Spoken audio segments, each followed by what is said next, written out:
Hello, everyone, and welcome back to the Patreon podcast.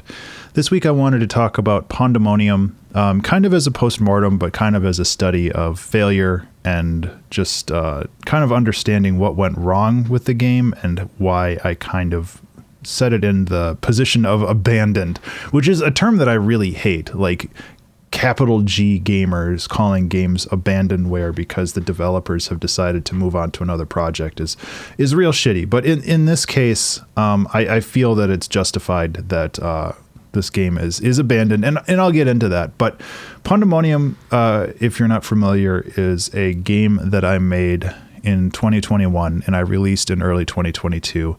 And it's essentially a chess-based game where it's more like tower defense / strategy game rather than the traditional type of chess. You essentially are able to spawn pawns, and those can move across the boards like pawns do, but you can also earn points and upgrade your pawns into different pieces, and you have to defend against an onslaught of opponent pawns, which is why the game is called Pawndemonium, because there's a lot of pawns. I really liked the concept of this game. I think that it was a lot of fun just to kind of come up with and toy with. I started this game kind of during the middle of the pandemic, and chess had become a very, very big and popular thing again, just because people were kind of rediscovering it.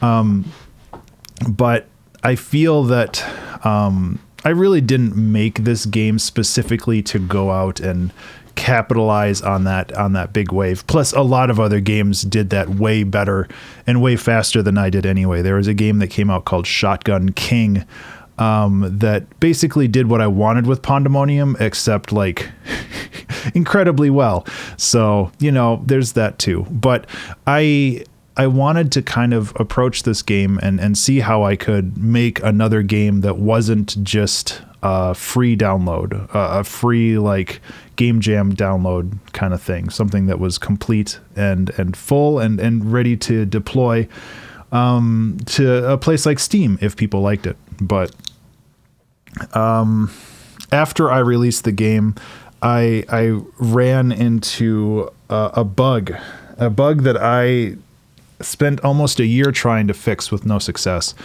It seems that after people completed one board of the game and then they went to restart to like play another board, the game soft locks. Basically all the controls get locked up and you can't really do anything. And I don't know why this happened. And this is kind of why I want to talk about failure a little bit, because this is one of my biggest fears as a game developer, is to release something that people pay money for and then that thing is not functional.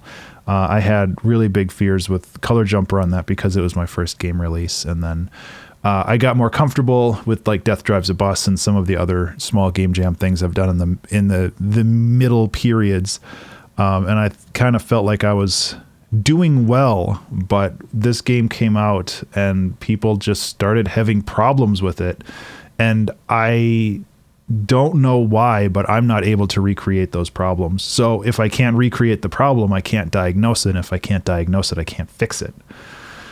And that basically is a stopping point for me. Like, I can't fix the game. And it's not like it's completely disabled. Like, you can still play the game. It's just like if it gets locked up, you have to close it down. You have to open it up again and just load back into the board, which doesn't take a long amount of time, but it's enough time to really kind of break the flow of the game. So yesterday, which is to say January 5th, I decided to just make the game free. And I posted this long postmortem, which I'm kind of giving you the Cliff's Notes here, kind of justifying why I'm making the game free, because I don't really want, I don't have the ability or mental capacity to support the game anymore. And I want to make sure that it's available to many people, but I also can't guarantee that it's going to be, you know, fun to play. And this problem is something that actually kind of haunted me for a lot of last year. I really want to do more game development stuff, but this, like I said, this problem is kind of one of my biggest fears as a game developer, where I really want to try new things and make stuff. And for some reason, like, people load the game and play it, and then it just doesn't work for them. And God, it just like, I wanted to fix it, and I tried to fix it over the course of almost 12 months. I released it in February of 2022. And I just could not replicate the issue. So I didn't know how to fix it. And I could push out releases that may or may not fix the problem, but then I have to rely on other people to actually replicate the problem for me and see if it's actually fixed. And it's just a big nightmare, and I didn't know how to resolve it. And I think one of the big problems, well, several of the big problems I had was that the game, I treat game development like I treat music production, which is not how it should be. So when I write a song, I sit down and I start the song, and then I just work on the song, keep moving forward like through time in the song. So I start at the beginning, and then I just work until the song's done, and then the song is done. I very rarely kind of go back and tweak like the middle bits or the intro again, unless I have some good ideas on what I want to do there. And that's really not how game development works.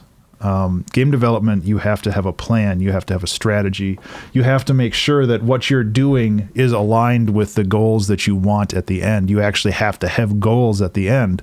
And when I make games, it's very, very much like jazz, where I'm just like, oh, this would be neat. And then I spend, a week doing that. And then I realize, oh, this was a bad idea. And then I just kind of wasted a whole week. And like the level designer in Pawndemonium is something that I'm really proud of. I think that it works very well, but it's also something that I really didn't need to invest so much time on, especially before the release of the game itself.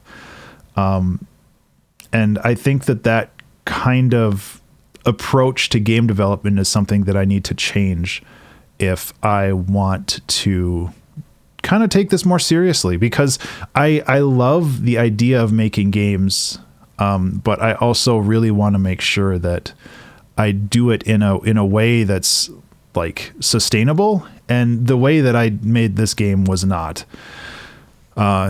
Both made the game and also kind of supported it. And I think that I just need to take a better look at how I approach this kind of stuff and how I manage it in the future. And I talked a little bit late last year with my buddy Shaka Panda, and he worked with a couple of people on like the very early stages of another game.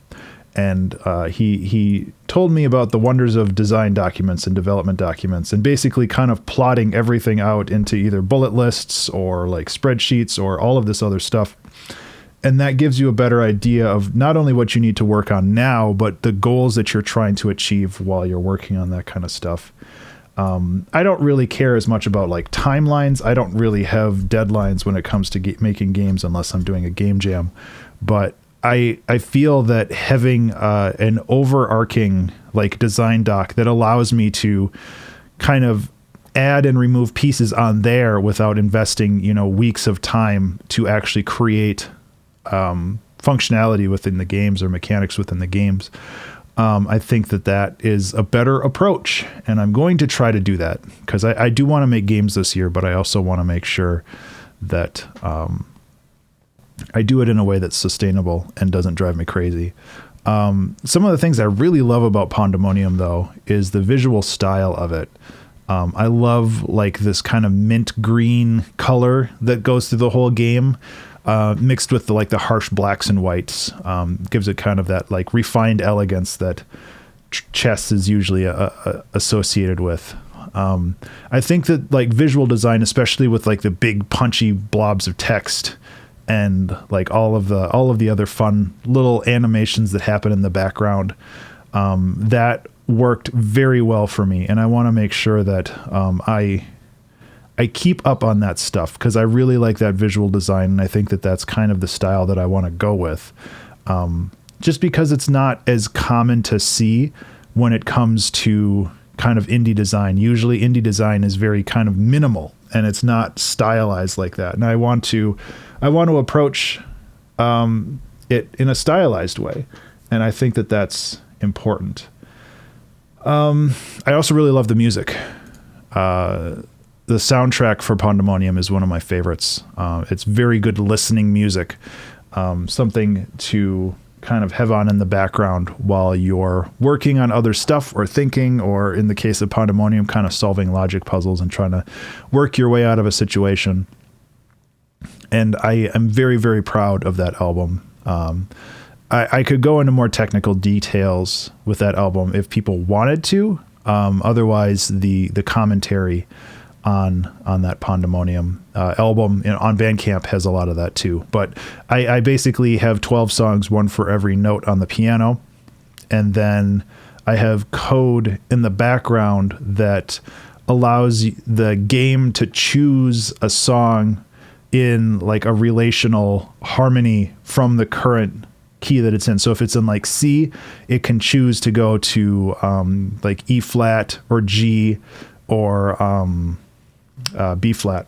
So it would be like one of the scale degrees within that other song. So every transition feels consonant. It's something that feels like it would transition to. It's not a jarring like half step transition or like a flat fourth step or something. And I really like how that turned out. That turned out very, very cool.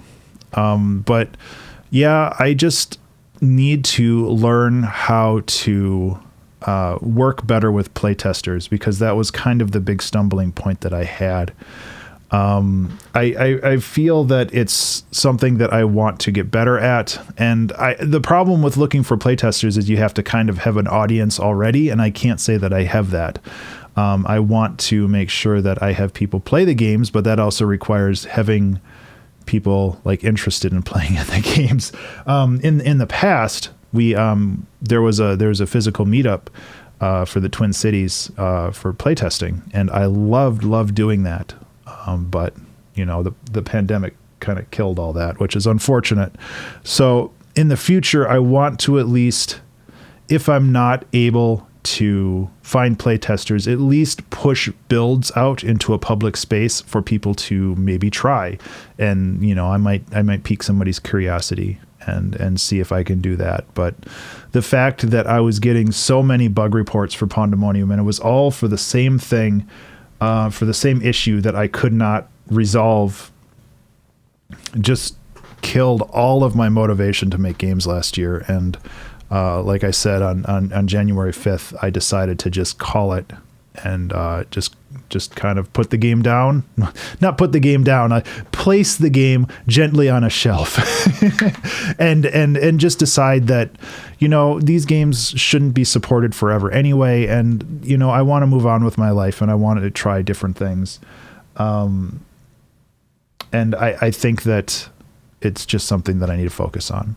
So that's pretty much it. Like, dealing with the failure of this is something that I'm still trying to figure out. But I just need to move on, and I need to try different things. And maybe at some point in the future, I might get inspiration to either try to fix Pawndemonium, or I might get inspiration on what actually happened and went wrong. But most likely it's just going to be one of those games that just lives in my library. And I have a big warning at the top of the game page now. It's like, that's a known issue that this game has a problem. That's why it's free. And, play it if you want. If you don't, that's okay. But I hope you like it. And I think that that's a good way to approach a lot of this kind of stuff. Like, I want to make sure that I keep making things and I keep making interesting things, but I also don't want to feel hamstrung by the fear of making something that people can't play. And I think that my goal in the future is to release early, release often, release for free.